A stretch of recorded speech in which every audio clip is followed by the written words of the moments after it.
My sister stole my fiancé 3 years ago. Tonight, she slid me an invitation to their anniversary party like she was doing me a favor. That's the story. That's all you need to know right now. Keep watching, because what happens in the next 20 minutes is the reason she'll wish she never printed that invitation. My name is Bethany Henderson. I live in Nashville now, but I grew up in Millbrook, Tennessee, in a house where my mother kept a framed photo of my sister on every wall and none of me. Tonight, I'm sitting in a steakhouse off Broadway, the kind of place with a $200 wine list and a maitre d' who calls you ma'am like it costs him something.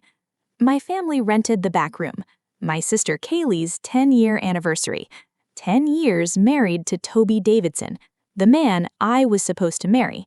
He didn't leave me quietly. I came home 4 days before my own wedding and found him in my kitchen with his hands on my sister's waist. That was the injustice. Here's the part nobody tells you. My parents didn't comfort me. My mother, Adeline, told me to stop crying in front of the neighbors. My father, Arthur, said I should have kept my man happy. Nobody in that house ever apologized. They just picked a side, and it wasn't mine. That's the villain, by the way, not just Toby, all of them.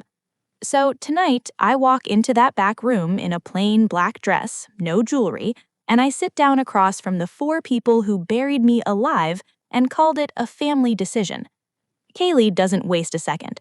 She reaches into her purse and slides a thick cream envelope across the table before I even get my napkin unfolded. We finalized the guest list for next month's party. I put you down for a table for 1. Didn't want you scrambling for a date. She wants me to flinch. She's been waiting 3 years to watch me flinch. I don't. That's thoughtful, Kaylee, I say, and I mean it exactly as much as she meant the envelope. Toby laughs, that same wet, self-satisfied laugh I used to fall asleep next to. He's got a new watch, too big for his wrist, and he keeps checking his phone under the table like he's waiting on a delivery. My mother jumps in before the waiter even pours water. You know how Bethany is. Some women are built for family, others are built for spreadsheets. My father doesn't look up from his steak. You can't take a promotion to bed with you, Bethany. I don't argue. I never argue anymore. I just turn the ring on my left hand so the diamond faces my palm, hidden under the tablecloth. They don't know I'm married. They don't know who I married, and they have no idea what he does for a living. I came here for one reason, and it isn't the dinner. 3 weeks ago, a compliance alert hit my inbox, one I set up almost a decade ago and forgot about. It was tied to Millbrook Farm, the land my grandfather left in a trust to me and Kaylee, equal shares, locked so tight not even a bank could touch without both our signatures. Someone had put a lien on it, $800,000, and I never signed a thing. I look at Toby, at his shaking hands and his cheap new watch, and I already know exactly who did it. Before I can say a word, he stands up, taps his glass, and announces he's just been made a VP at his company. My parents applaud like he cured cancer. Kaylee beams. Nobody in this room notices that his hand won't stop trembling around that champagne flute. I smile, small and quiet, and I think, you have no idea what's about to walk through that door. That's when someone knocks on the private room's glass wall. My father looks up first, then my mother, then Kaylee's face goes white, because standing outside that door isn't a waiter. It's a man in a gray suit I know very well, and the second Toby sees his face, he drops his glass. If you want to know exactly who just walked in and why Toby's face just turned the color of the tablecloth, drop a comment where you're watching from, hit subscribe, and stay tuned. The door swings open, and the room goes cold in a way that has nothing to do with the air conditioning. Samuel Whitfield walks in like he owns the air itself. Charcoal suit, no watch, no rings, nothing flashy because he doesn't need it. I met him 4 years ago on a bankruptcy case in Atlanta. He was the restructuring officer sent in to clean up a company that had been bleeding money for a decade. I was the outside advisor nobody thought would find the rot. We found it together. We got married 11 months later in a courthouse with 2 witnesses who worked in the building. Nobody at this table knows his name. Until now. He doesn't look at Toby. He doesn't look at my parents. He walks straight to my chair, puts a hand on my shoulder, and leans down. "Sorry I'm late," he says. "The audit ran long." My mother's fork stops halfway to her mouth. Kaylee's mascara is already starting to crack around the edges of her eyes, like she knows, before anyone says a word, that whatever this is, it's bad for her. "Bethany," my father says slowly, "who is this man?" I reach up and cover Samuel's hand with mine, and this time I let the ring catch the light. "Mom, Dad, this is my husband. We've been married 2 years." Nobody breathes. Toby is the first to move. He shoots up out of his chair so fast it nearly tips over, and he shoves his hand out toward Samuel like they're old golf buddies. "Sam, hey, man, I had no idea you two were—" "We're not friends, Mr. Davidson," Samuel says. He doesn't take the hand. "Sit down." Toby sits down like his legs gave out. "What is going on?" my mother says, her voice climbing an octave, gripping the edge of the table. "Bethany, what is he talking about?" I don't answer her. I'm watching Toby because Toby is the one sweating through his shirt. "Congratulations on the promotion, by the way," Samuel says, turning to him for the first time, voice flat as a closed ledger. "VP of Regional Operations. That's a nice title for a man who's been under federal audit since Tuesday." The room doesn't just go quiet, it goes still, like something holding its breath before it drowns. That's not," Toby's laugh comes out cracked. "That's a joke, right? Bethany put you up to this." "I don't do jokes during active investigations," Samuel says.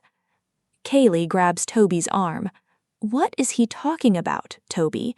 What audit?" Toby doesn't answer her. His eyes are locked on me now, and for the first time in 3 years, I watch Toby face real fear. Not the performance of fear he's good at, the real thing. "Bethany," he says, low, like he's trying to keep it just between us. "Whatever you think you know, you don't understand the whole situation. There's context. Let me explain before—" "Before what?" I ask. "Before I ask you where the $800,000 from my grandfather's trust went?" My father's water glass slips out of his plate and shatters against his plate. "What $800,000? He says, and his voice has gone very, very quiet. I look at Toby. Toby looks like a man watching the floor under his chair. Samuel reaches into his jacket and pulls out a single folded page and sets it face down in the center of the table, without opening it. "We can do this politely," he says, looking around at all 4 of them, "or we can do it in front of the entire restaurant. Your choice." Nobody touches the paper. Toby's phone buzzes in his pocket. He doesn't reach for it this time. He just stares at it like a snake. "Answer it," I say quietly. "It's probably the bank." Toby doesn't answer the phone. It buzzes twice more, then goes silent, and somehow that's worse than if he'd picked up. My mother is staring at the folded page in the middle of the table like it might bite her. "Someone tell me what is happening right now," she says. "Right now." Samuel doesn't sit down. He never sits down when he's working. I learned that about him years ago. He just stands there, hands loose at his sides, and nods at the paper. "Go ahead," he says to me. "It's yours to say." I unfold it myself. It's a single sheet, the lien notice, the same one that hit my inbox 3 weeks ago. I slide it across the tablecloth until it stops in front of my father. "Millbrook Farm," I say. "Grandpa's land. He left it to me and Kaylee, split evenly, locked in an irrevocable trust so neither of us could be pressured into selling it, which means neither of us can borrow against it without both signatures, mine and hers. My father picks up the paper with a shaking hand. His eyes move across it, and I watch the exact second he understands what he's looking at. $800,000, he reads out loud, and his voice cracks in the middle of it. I never signed anything, I say, so somebody forged my name or paid someone to skip the signature requirement entirely. Either way, that's not a paperwork mistake, Dad. That's a felony. This is insane, Kaylee says, but it comes out thin like she doesn't believe it herself. She turns to Toby. Tell them this is insane. Tell them you didn't touch the farm. Toby doesn't tell them anything.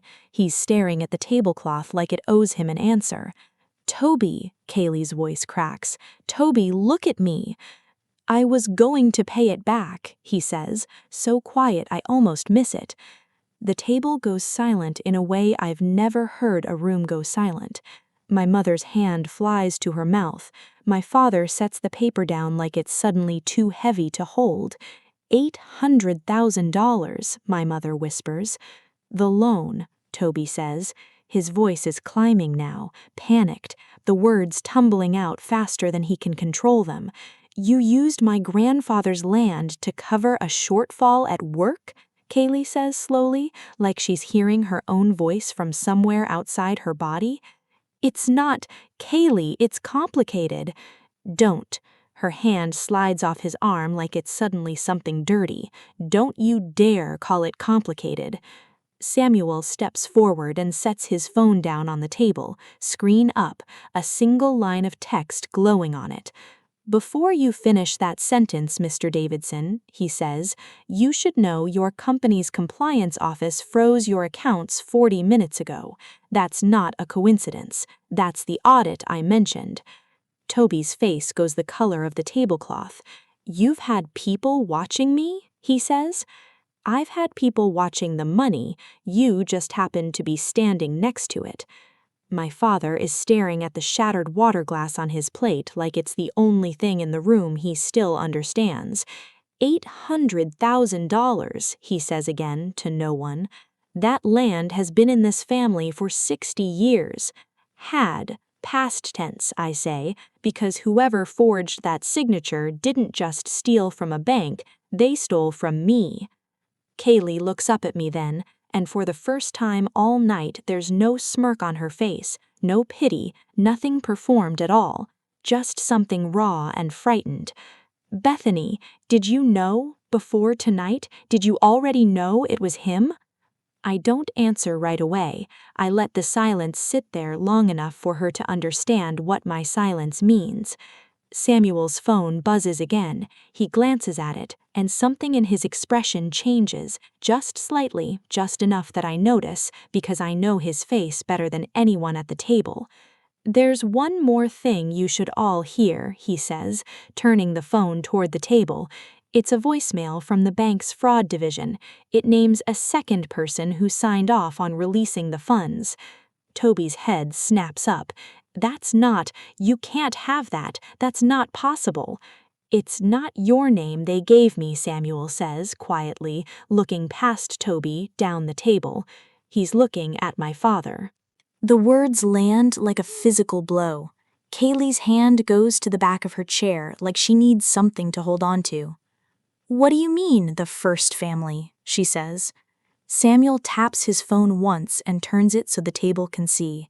It's not a headline yet, just a reporter's message, a name, a case number. 2 years before he met you, Samuel says, looking at Kaylee now, not Toby, your husband was engaged to a woman in Ohio. Her family owned a construction business. He worked there for 18 months as their financial manager. When he left, so did $400,000 from their retirement accounts. No charges were ever filed. The family didn't want the embarrassment, and he made sure of that before he walked away. That's a lie, Toby says, too fast, too loud. That's completely fabricated. I've never even been to Ohio. "Your name's on the marriage license application," Samuel says. "You canceled the wedding 9 days before the ceremony. Sound familiar to anyone at this table?" Nobody answers. Nobody has to. I feel my own stomach drop, because it's my exact story, down to the days. Kaylee turns to look at her husband, really look at him, like she's seeing his face for the first time in 10 years. 9 days before, she repeats, hollow. "That's what you did to Bethany? That's exactly what you did to her?" "Kaylee, don't listen to this. He's trying to turn you against me." "He doesn't have to try very hard, Toby," she says. "You just told me yourself. You said it wasn't the first time." My father is sitting very still, staring at his hands like he tries to remember how they got here. My mother has stopped crying. She just looks empty now, like something in her finally gave out. I look at Toby, really look at him, the way I never let myself do for 9 years, and I feel nothing where I expected to feel triumph. Just tired. Just done. "So that's the pattern," I say quietly. "Find a family with money and a daughter who trusts you too easily, marry in, drain what you can, disappear before anyone adds it up." "It's not like that," Toby says, but there's no fight left in his voice. "Then what is it like?" Kaylee says. He doesn't answer her. Samuel's phone buzzes one more time. He glances down at it, and this time his jaw tightens just slightly, just enough that I know it's bad. "That's the fraud division," he says, looking up. "They just pulled the notary's records on the loan paperwork. There's a name on the witness line I don't think anyone at this table is expecting." He turns the phone around. Kaylee makes a sound like the air's been knocked out of her, because the name on the witness line isn't a stranger's. It's her own. Kaylee stares at the phone like it's showing her a stranger's face instead of her own signature. I never witnessed anything," she says. "I don't even know what that document is." "You signed a form 8 months ago," Samuel says, not unkindly. "Toby told you it was paperwork for a home refinance. You didn't read it. You trusted your husband." "I trusted my husband?" she repeats, and the words come out broken in the middle. Toby doesn't even try to deny it this time. He just sits there, shoulders sagging, like all the performance finally drained out of him at once. My father speaks for the first time in minutes, his voice small in a way I've never heard from him. "What happens now?" "Now," Samuel says, "the fraud division files with the district attorney's office in the morning. Forged trust documents, falsified notarization, wire fraud on an interstate loan, that's federal, not state. Toby's looking at real time. Arthur, your involvement is less clear-cut, but you made that phone call, and you signed where you were told to sign without asking why. A good attorney might keep you out of a cell, it won't keep your name clean." My mother finally looks at me, really looks at me for what feels like the first time in 9 years. "Bethany, what do you want from us?" I think about that question longer than I expect to. I think about the girl who stood in this family's kitchen 9 years ago with a torn heart and nowhere to put it. I think about being told to stop crying, to adapt, to accept that I simply wasn't chosen. I don't want anything from you. That's the whole point. I stopped needing anything from this family a long time ago. I just needed you all to see it before it was too late to matter. "So this was revenge?" Kaylee says quietly. "You planned this. You waited for tonight on purpose." "No," I say. "I found out about the fraud 3 weeks ago because a compliance system I built years ago flagged it. I didn't come here to destroy your anniversary, Kaylee. I came to find out how far it went. You and Toby and Dad did the rest. I just stopped covering for you by staying quiet." Toby finally looks at me, and something in his face is pleading now, stripped of all the polish. "Bethany, you could talk to them, ask them to go easy, for old time's sake." I almost laugh. Almost. "There are no old times, Toby," I say. "You made sure of that 9 days before our wedding." Two men step into the doorway of the private room, plain suits, quiet, the kind of men who don't need to raise their voices to be obeyed. Samuel gives the smaller one a nod. "Toby Davidson," the man says, "we need you to come with us." Toby doesn't fight it. He just stands, and for 1 second his eyes find Kaylee's, searching for something, forgiveness maybe, or just one more person willing to lie for him. She doesn't give it to him. She looks away. They walk him out through the restaurant, past tables of people pretending not to watch, and the door swings shut behind them. My mother is crying again, quietly, into a napkin that used to be perfectly folded in her lap. My father stares at the shattered water glass still sitting on his plate, untouched, like it's the only honest thing left on the table. Kaylee turns to me. Her mascara is gone, her rented composure with it. For the first time since I walked into this restaurant tonight, she doesn't look like my sister who won.